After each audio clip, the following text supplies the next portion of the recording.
All right, welcome into the latest edition of Rewatch Reaction. Paul Dehner Jr., Charlie Goldsmith, excited to be with you, although it may not feel exciting. Charlie, it's kind of sad when you got to go through things, but you got to come to some hard truths we've been told, Charlie. And so we're here today to dive into the tape of 48-10 and find the hard truths. I feel like last year we talked so much about run fits from the defensive side of the ball that now I'm all prepared. I know what to look for on the other side of the ball, and it's the opposite, I guess, on the completely different side of the ball. But I feel prepared from the struggles from 24. Well, it's good because we have other struggles to talk about. So we are going to dedicate a lot of today to the run game. It's a disaster right now. Why is it a disaster? What happened yesterday? What are the potential fixes? We're going to go into the coach's office presented by R&A Marketing, and you're going to hear from Dan Pitcher, what I think some very, very insightful stuff on how they search for a path forward out of this, and some other goodies and nuggets that we found as we went into the tape. So without further ado, Charlie, where'd you start? Well, I started with Chase Brown's 10 runs. I wanted to put some numbers behind it too. And I followed up on something Zach said on Sunday. He said they have to look at who they're running behind. And then I also looked at just who lost. And there were a lot of one-on-one losses on the play. I had 3 losses by Orlando Brown, 5 losses by Dylan Fairchild, 1 by Amarius Mims. This is a combination of kind of a lot of it, but there were 5 plays where Minnesota just had kind of a free runner as they stacked the box going downhill. And they spent most of the game, like they've spent most of their season, trying to run behind their big tackles. Now, the game plan was different. There obviously was a lot more under center. They did face some more stacked boxes. They also went towards the outside way more than they had before, a much less downhill rushing attack. They did try to change some stuff. It's just that the changes made it even worse than it was before in terms of how it played out just from a pure results perspective on the field in Minnesota. I popped in the same 10 plays, and I said, as I sat down, here's what I'm going to do. I'm going to cut up the ones that just look gross, right? And just kind of use those. Well, that was pretty much all of them, Charlie. I went in, and there's so many that are just make you wonder what's going on. Let's start going through a couple of plays here, okay? I'm going to start off with this one. It's kind of unfair, and it's kind of sad because, I'm just going to start. I'm going to pause it before we even do anything. It's 48-3, right? Like, just look at the score on the top of the screen. It's 48-3. So I'm keeping that in mind. But they're on the 1 yard line, and whatever. Jalen Rivers is in here. Ted Karras is in here. Go back to the beginning, and just watch right in the middle. Let's not block the guy right in the middle, and he just comes running right up. It's just leaving the guy who is just standing right in front of the quarterback and the running back and leaving him in there. This is the kind of stuff that was happening all too often. Let's go back to earlier in the game. You mentioned Orlando Brown had a rough day, and I have a couple here from them. His inability to catch so many of these guys darting in off the outside was a major problem all day. Here's one here. Orlando at the top of your screen. Yes. Yeah, not just today. Or at the top of your screen, you can see Orlando Brown here, and it's just zip right by one little sidestep, and that guy's in the backfield, and Chase Brown never has a chance. That play never has a chance at anything because of that backside pursuit where you can't even get a shoulder into the guy. And you're right, Charlie. Like, that's the stuff that's been happening. I should have taken this stat too, and you can see it on this play. Times where an offensive lineman is facing the wrong goal line. You can see it here from Orlando Brown. I have a play, I believe it was a pressure that Dylan Fairchild allowed where he's facing the wrong way. Jalen Rivers had a terrible rep where he was facing the wrong way. And I bet it was a lot more than that. You were just seeing a lot of one-on-one losses where guys they just can't get there. And that's concerning. Another comparison too I had, and I think you'll get where I'm going here with this, is someone who watches UC basketball. But a lot of the run game stuff I'm seeing very much reminds me of the Bearcats offense from last year when they had Jizzle James, Day Thomas, Dylan Mitchell, and Aziz Bandago on the floor. Now, those four guys are better than basically the Bengals' entire offensive line if you're just putting a rating on their talent level. But the lack of spacing that the Bearcats had on offense all season last year just created limitations and always made you feel like you had to find some perfect, beautiful combination of passes and cuts and screens just to get an open look. And then no one could make the open look anyway.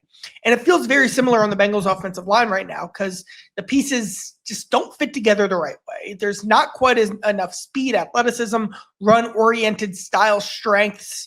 Aside from Amarius Mims, who basically they're asking to take 30 shots a game, they're riding him as they should because he's the only thing going right on this offensive line. There's just nowhere to go. It's just cramped. I'm sure Chase Brown is very, very frustrated. He's expressed some of that. He even expressed some of that last Wednesday before the game when I interviewed him. It just feels very stuck. Very stuck. And I don't – it feels like they're trying different things. And to try to find what's worked. We've seen this happen in the past when they've had these types of problems with the run game, where next thing you know, they're sampling in a package of whatever, some duo or a package of wide zone or a package of something with Eric All or whatever, and just looking for something that starts to pop and click. And it just Eric All's not walking through that door. He's not walking through. Cam Grandy walked through and it didn't change as much as you'd like for it to change. Like you can go out there in 12 personnel. You can go out there and play your two blocking tight ends together. It's still not good enough. And speaking of tight ends, like they're not immune to this.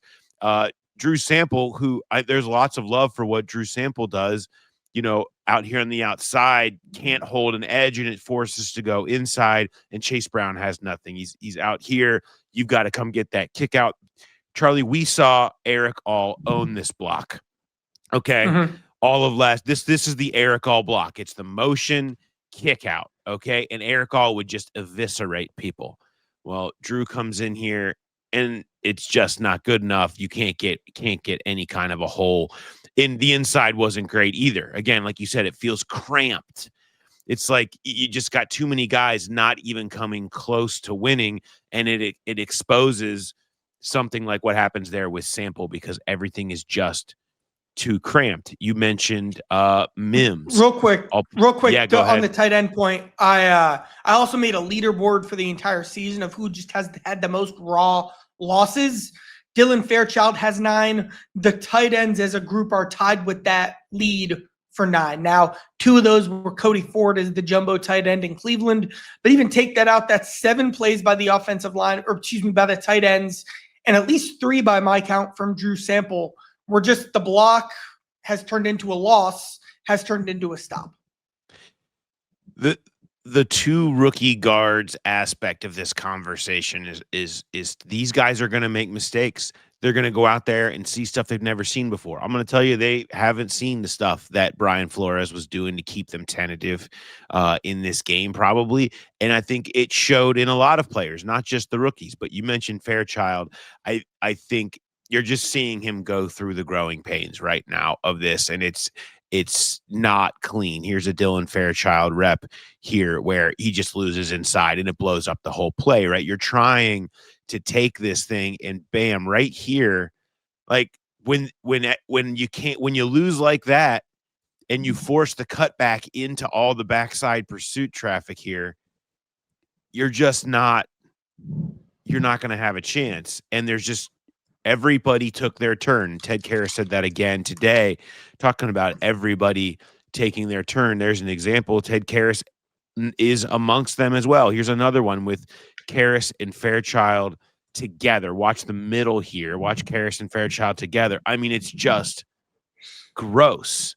And you have Karras getting blown back, Fairchild getting beat right at the point of attack. You're just trying to run the ball up in the middle. It's 14-0, and you just get demoralized by the opponent's defensive tackles. I don't know how you scheme around that, right? Like, it's go out there and try something new that fits. When that's the stuff that happens, there's no scheme that fixes that.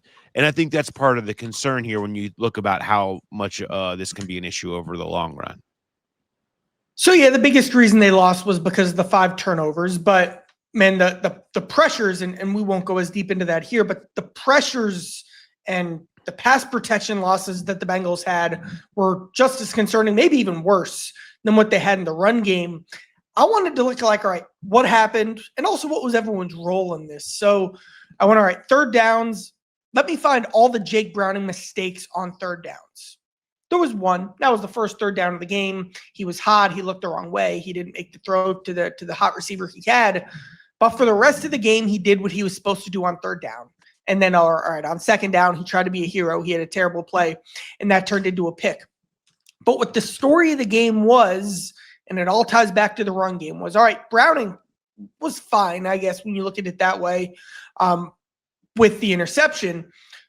But then the pressures taking place on 3rd and 10, 2nd and 12, 2nd and 10, 3rd and 8, 2-minute drill, 3rd and 7, 3rd and 3, all these negative situations that they had to be in, that they were in because of the run game. It just all goes back to that. They had no run game. Browning was in terrible situations. Browning actually did okay in terrible situations. Yeah, he had the terrible pick. But you get where I'm going with this. It's just that the offensive lineman lost early. The offensive lineman lost late. Throw Drew Sample in there as well. It really is all on upfront and scheme and play calling when I look at what's happening. So on that note, let's head into the coach's office, shall we? I want to remind you guys, we do these every week. We hop into the coach's office to give you some perspective on plays, players, themes, with members of the Bengals coaching staff. This week, we're going to bring you offensive coordinator Dan Pitcher, who had some thoughts on everything that's going on up front, O-line, run game, and all the scheme stuff. Remind you that coach's office is presented by our great friends at R&A Marketing. You've been hearing me talk about for a while, but we finally have a proper brand and world-class website, and that's why I wanted to introduce you guys to R&A. They're not just a sponsor of a segment. They're really the architects behind our new digital home. They're literally building our brand's future while we speak here. And so we chose them because we didn't just want a website. We wanted a strategic partner, and you can see the incredible work for yourself. Go visit over there at ramarketing.com. And of course, check out our website, thegrowlerpodcast.com. They built their reputation actually in the high-end furniture industry, but we're working them because that's not necessarily their expertise. It's about building premium brands and driving measurable growth. So whether you're in professional services, tech, consumer goods, or even just building a brand for yourself, the R&A playbook is designed to make you the premier choice in your market. And I can't give any bigger endorsement than to say we've trusted them with our business, so you should trust them as well. All right, let's talk about what Dan Pitcher had to say. We've gone through the plays now. We've talked about the issues, and they try to find this path forward. We kind of laid it out this afternoon with Pitch. Here's his thoughts on the state and the path ahead of the run game. Sat down and went through the run game tape today. Where did you start? Yeah. Like, where do you start with something like that right now with the state that it's in? Sure. Yeah. It's obviously it's heavy on our minds. Yesterday's a challenging unit. We leaned heavily into 12 personnel. They had been more vanilla than they characteristically are in base defense in the first couple games of the season. So that was something that we took into account when we put the game plan together. They obviously flipped that on its head and pressured us on just about every down. And it worked. So good for them. They had a good plan. They executed their plan. We did not execute ours well enough. So at the end of the day, that's my responsibility as the offensive coordinator to make sure that we can put together a running game that at the very least can complement our passing attack and hopefully is more than that, something that can stand on its own as a weapon. So we just have to go back and really analyze what is it. It's every week. It's got to be a blend of what can our guys do well, married with what do we need to do to beat the opponent and make sure we're not drifting too far in either direction, if that makes sense. There's no easy answers. There's no, hey, we just get to flip this switch and it's fixed. That ain't the case. So we go to work. That's the only way I know how. And we just try like hell to make it better. You alluded to this, but like you already were kind of, to my untrained eye, doing some different stuff in the run game on Sunday. How much is it week to week when you look at tweaks and changes in the run game? Or is it time for a wholesale change in terms of what you major in? How do you make adjustments like that? Yeah, I mean, like I said before, I mean, every week I think you have to balance where you are at with your players against what threats the defense pose. And so there's a danger in, hey, we're just going to watch a bunch of tape to see what other teams have done well against this defense, and we're going to go do that. Well, then what is your own identity, right? The flip side of that is if you only just say, hey, we do A, B, and C, well, these teams are smart and they know how to oftentimes take away A and C and maybe a little B. You know what I mean? So like that's the equation. That's the every week that you're trying to figure out. And so I don't have a clear cut answer for you, Charlie. It's every week just trying to figure out the best way to move the football and put us in position to win. Ted mentioned the lack of physicality that showed up Sure. in the run game. Can you fix that? How do you approach something like Sure. that? Yeah, I mean, I think there's different reasons for that, right? One could be that you don't have you don't have guys that gravitate towards being physical. I don't believe that that's the case. Other reasons why a lack of physicality could show up is just being tentative, not quite sure of the look that you're getting. You know, when a team brings pressure, it's not just the player that's pressuring, but it's all the other players that have to move so that they can stay gap sound. So it's both the pressure player and it's all the other pieces around the pressure player that move. And so we do our best to try to get tells on when that pressure is coming so they can anticipate that movement and then adjust their combinations accordingly. Well, that's a lot of moving pieces. And sometimes the result of that is guys playing with hesitation. And that looks on tape like a lack of physicality. And it is. Let's call it what it is.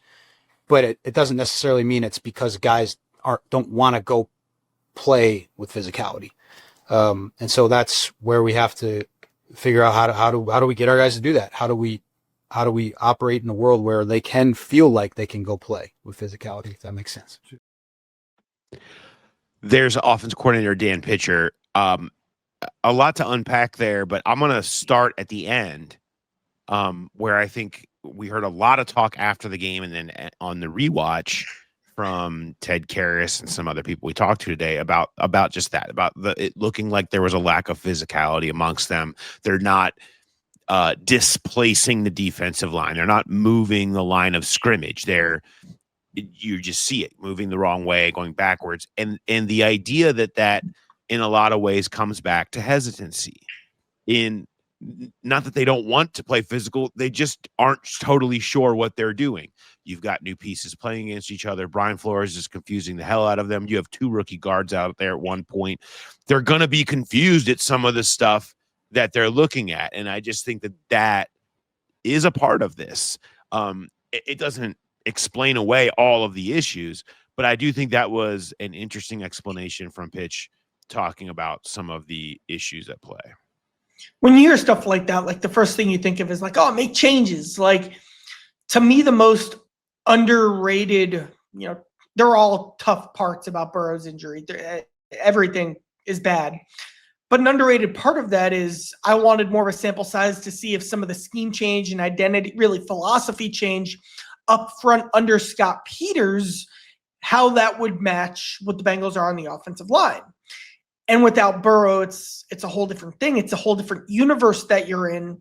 But still, the fact that it's so early in the stages of trying to put new stuff into place, and you're dealing with one hand tied behind your back because you don't have a quarterback, and now you have to redesign your run game on the fly, and now you have 2 rookie offensive guards in. Like, I just wish I had a cleaner, a cleaner like experiment with fewer variables than there are right now to evaluate just really what's really going on from a coaching perspective up front.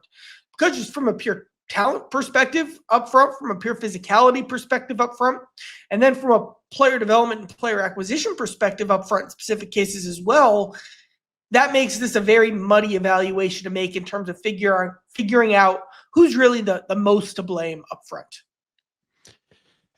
Yeah, and I think, your sample size will grow, and they will see what they try next week. I fully expect, for you to see some things that you haven't seen yet to this point, because they have to keep trying new stuff, because a lot of the stuff they're doing won't work. And I do think that it can grow with just building the comfort with what they're seeing and what to expect from the guy next to them and what to expect from a defense when you have the rookies out there and some of the stuff that's just not meshing and not looking very confident. And I don't know. You just hope that Chase Brown hasn't lost his damn mind by that point, because That's the problem. What's happening, it's frustrating. Like, I mean, this is a guy with so much on the line. He knows thought he was in a great spot to have this big breakout year. And I'm sure people have seen the next gen stat yesterday or this season, negative 54 yards before contact this year for Chase Brown. It's absurd. He has nothing. He has nothing to work with. And I was asking Zach Taylor about the run game today, and it came across like I was blaming Chase Brown. I was just trying to get him to focus on those runs, and he was like, well, it's not. I know it's not his fault. Okay? Like, we all know that this is not Chase Brown's fault. Maybe there's things he could do better in tracks, but I mean, the dude is just getting blown up in the backfield. There's nothing there. You got to keep him involved and keep him on board. And not that he would be a problem, but like, you just want all of that positive energy that you felt like you had from him entering this season to continue, and it just hasn't to this point. And you don't want to become, like, I think the best way I think I remember this right. You don't want to become the Matt Canada offense, which is like pop passes, screens, and a prayer that someone on the perimeter can find a sliver of room to run. Because that's what they evolved into when the game script was still manageable, because they couldn't run the ball. The tight ends are a big part of this, and this as well. Like in weeks 1 and week 2, there were a lot of plays with the tight ends were just kind of dancing around doing motions, and then they were kind of slow, and like guys weren't running into each other, but it was just very crowded. They were like moving through a train, is like how the tight ends were moving, instead of in a efficient, powerful, fast downhill Eric Allway. Like, there's a lot schematically that what do the Bengals need to change, but how do you balance that wholesale change, like I asked, pitch versus opponent to opponent, and what their strengths are? Yeah. Let's also pull up one more play. I do want us to talk about the interception, the pick six specifically from Jake Browning. So we'll pull this up now. People have probably seen it at this point. This is part of, I think, what we're talking about with Jake Browning. He scrambles, he gets flushed, he's got a big hit coming, and he throws it into this crowd. It gets tipped, it goes back the other way. And I think there is a tough balance for him to learn to he still needs to learn. I mean, even if you take like the play yesterday where he does the weird flip while he's running away, so we're just like knowing when to definitively throw the ball away, know when to try to make a play. And it was clearly not the moment to try to, while you're having to scramble out to try to find somebody in traffic, everything that was going on. And because this is what they just can't have. Like, he has thrown 5 picks now in 2 games, and that number just is unsustainable, obviously. But a lot of it comes from just knowing when to bail out and play another day and get to the next down or get to a punt or get to the field goal, whatever it is. You can't be this guy. And I think it's a tough balance. We asked Dan Pitcher about that play, and he had his thoughts on Jake Browning's pick six. Just talking through that with Jake, I think he's trying to make a play. That probably stepped over the line from aggressive to reckless. In my opinion, I think he would agree. There's a lot of bodies right there, and he's trying to make a play in an extended situation. I told him after the game and again today, like if we're going to be the kind of team we want to be and get to where we want to go, we're going to need Jake Browning to make some throws. So we can't just, operate tightly and not go play freely like that. We have a lot of really talented guys we have to get the football to in the pass game. So we don't want to impose that on Jake, but Jake also knows that has to be balanced with taking care of the football. And that was a point in time where he should have done something different with the ball. Yeah. I mean, crossing over the line to reckless, right? I mean, that's the line. And I think it's going to be us for the rest of this season, for the most part, going to be talking about how he handles that line. Yesterday is a huge example of it, a blown out example of it. This team has such a small margin for error because Burrow not being here takes so much of that away. They can't win games where they're turning the ball over. They can't win games where they don't win the turnover battle. And that is going to come down to Jake's ability to manage that line over to reckless and avoid that line. And you hear Pitch talking about it there. That's hard to do, man, especially when you're under so much duress, which he has been. It's hard to do, but I thought that was interesting admission from Pitch there. That interception, take all 7 points and put it on Jake. However, I mean, when you talk about finish on the offensive line, like you had multiple linemen kind of just standing up by the time Jake threw that ball. When the second play began, the play was over for a couple of those offensive linemen, and that can't happen. By the way, what happened on Jake Browning's second interception? Guess what? A game. You're not going to believe this. A game beat the Bengals offensive line. A pass rush game, a twist that got around Jalen Rivers, who was then blind facing the wrong goal line as Browning threw the ball and he underthrew it to Gesicki. So put the pick on Jake, blame the offensive line. I try to be very careful with that. I try to save that card because every game you could blame the offensive line, every single loss. I'm playing the card. I'm playing the card in a way that I haven't since 2020, I guess the 2022 AFC Championship game against the Chiefs. I'm putting the big blame on the Bengals offensive line for just not being workable right now. And again, I try to pick those shots. I try to not overuse that card, just like, a must-win armband. I'm playing the offensive line card, and they've earned it. Yeah, they have earned it. All right. A reminder, if your business is ready to stop tinkering and start building a serious professional brand that gets results, just need to talk to the team at R&A Marketing. The real deal. We're trusting them with our brand. That's as good of an endorsement as I can give it to you. So visit them today, ramarketing.com. That's ramarketing.com. Schedule a consultation and tell them the Growler sent you. Let's pick up with a little bit of a potpourri, some thoughts on some of the other nuggets that we saw on the tape. What do you got? Couple fun ones on Samaje Perine's fumble. I guess that's not fun. But at first, it looked like he had a hole, and he was kind of a step away from it being just him and the safety. And in that moment, Dylan Fairchild puts his arms up like Hunter Green after the complete game, and he's like, yes! But then the guy who Dalton Reisner's blocking on Dalton's last snap of the game, he sheds, he punches the ball out, fumble. Meanwhile, you can see Dylan Fairchild and I'm scratching my back or I'm just stretching or something like that. He has to change the arm movements because something that looked good got very bad quickly. That by the way, that is the play where Samaje gets hurt. Yeah.